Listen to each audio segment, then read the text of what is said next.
Hello, vocal ক্লিনিকের একটা নতুন এপিসোডে আমার স্বভাব গায়ক শিক্ষানবিশ বন্ধুদেরকে জানাচ্ছি সাদর আমন্ত্রণ। আজকে আমি একটা সাবজেক্ট নিয়ে কথা বলতে চাই যে এটা টেস্ট করা, পরীক্ষা করা নিজের ভয়েসকে। যারা নতুন ব্যান্ডের গান গাইতে চাইছেন, বা আমি ইয়ার 95-96-এ যেই অবস্থানে ছিলাম, এখন আমার ছোট বন্ধুরা যারা স্কুল পড়ুয়া বা কলেজ পড়ুয়া এখন যেই অবস্থানে রয়েছেন, যে ব্যান্ড ভোকালিস্ট হতে চাইছেন, রক ভোকালিস্ট, কিন্তু আসলে জানেন না যে হতে পারবেন কি না, কেননা কোনো গানের লিস্ট এখন পর্যন্ত সংগ্রহ করেননি, সেভাবে সিরিয়াসলি ঘন্টা ধরে গান গাওয়া প্র্যাকটিস করা এগুলো শুরুই করেননি। শুরু করতে চাইছেন, জানতে চাইছেন আসলে নিজের ভোকাল টোন সম্পর্কে। তো এখানে আমি as a well উইশার, as a teacher, as a friend দুটো কথা বলতে চাই। প্রথম কথা, পিচ যদি সাফিসিয়েন্ট লেভেলের হাই না থাকে গড গিফটেড, তাহলে আপনি লিড ভোকালিস্ট হতে পারবেন না ব্যান্ডের।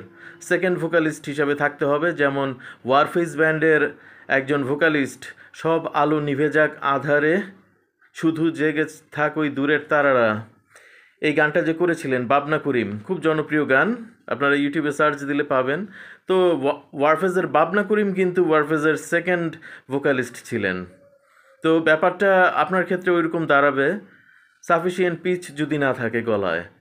আর এখন পিচ আছে কি নেই এই ব্যাপারে যদি আপনি কনফিউজড থাকেন, সেই ক্ষেত্রে একটা কথা বলি, পিচ যদি আবার কিছুটা থাকে, মিডিয়াম লেভেলের যদি থাকে, সেই ক্ষেত্রে একটা চেষ্টা আপনি করতে পারবেন, নিজের মতো করে একটা ব্যান্ড গঠন করে সেটাতে লিড ভোকালিস্ট হতে পারবেন, সেই সম্ভাবনাটা থাকবে, আমি বলতে পারি। তো সেটা টেস্ট করবেন কিভাবে, আমি একটা গানের কথা বলতে চাই। আমাদের দেশের স্বনামধন্য vocalist, rock vocalist, pop vocalist, band vocalist বলা যায়, তাহসান রহমান খান। সেই তাহসানের একটা গান আছে কৃত্যদাসের নির্বাণ অ্যালবামে, কালো প্লাস সাদা, গানটার নাম হচ্ছে আসলে কাদা। যাই হোক, কনফিউজড হয়ে লাভ নেই, আমি দিয়ে দেব আমার ডেসক্রিপশন বক্সে এই গানটা। এই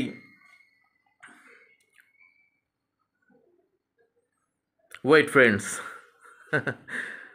ভিডিও বেশি শর্ট হয়ে গেলে এটা শর্টস হিসেবে চলে যায়। আবার আমি এটাকে আসলে ফুল লেংথ ভিডিও বানাতে চাচ্ছি, এটাকে শর্ট বানাতে চাচ্ছি না, এই কারণে একটু টাইমটা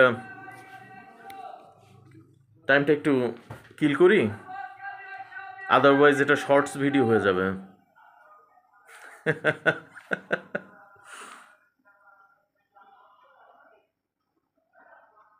হ্যাঁ, তো ডেসক্রিপশন বক্সে গানটা দিয়ে দেব। তো তাহসান রহমান খানের এই গানটা আপনারা রিহার্সাল করার চেষ্টা করেন, না অ্যাকোস্টিক গিটারে না, এটা অবিকলভাবে সিডিতে যেরকম আছে, এখানে গলাটা খুব লো থেকে শুরু হয়েছে, এরপর মিড রেঞ্জে গেছে এবং শেষের দিকে খুব হাই পিচে আবার গলাটা চড়েছে।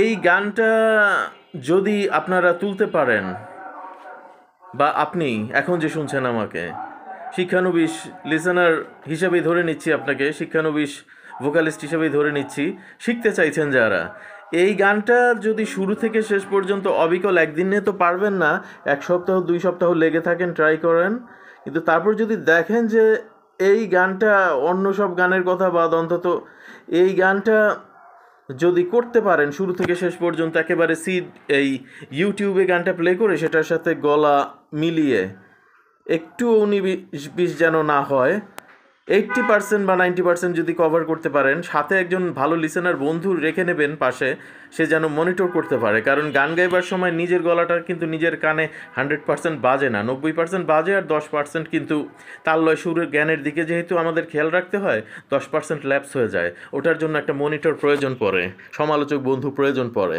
তো সেরকম একটা বন্ধু সাথে রেখে নিতে পারলে ভালো, আর না পারলেও অসুবিধা নেই, রেকর্ড করে করে নিজে পরে মিলিয়ে শুনবার, আজকাল তো টেকনোলজি আছে, গ্যাজেটস আছে, কোনো সমস্যা হবার কথা না, নিজেই ধরতে পারবেন।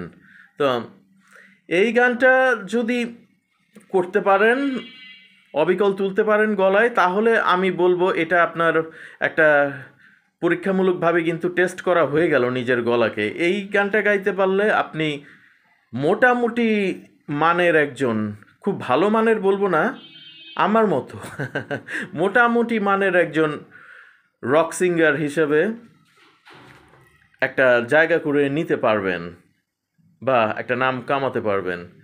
তবে গান লিখবার এবং কম্পোজিশন করবার অভ্যাসটা থাকলে ভালো, আর নিজে না পারলে বন্ধুদের মধ্যে কেউ যদি ভালো কম্পোজিশন করে গান লিখে তার সুরে গাইবার চেষ্টা করবেন। সো এটাই ছিল আজকে ভোকাল ক্লিনিকের নতুন এপিসোডের ক্লাস। জিনিসটা ট্রাই করে দেখেন। বাই।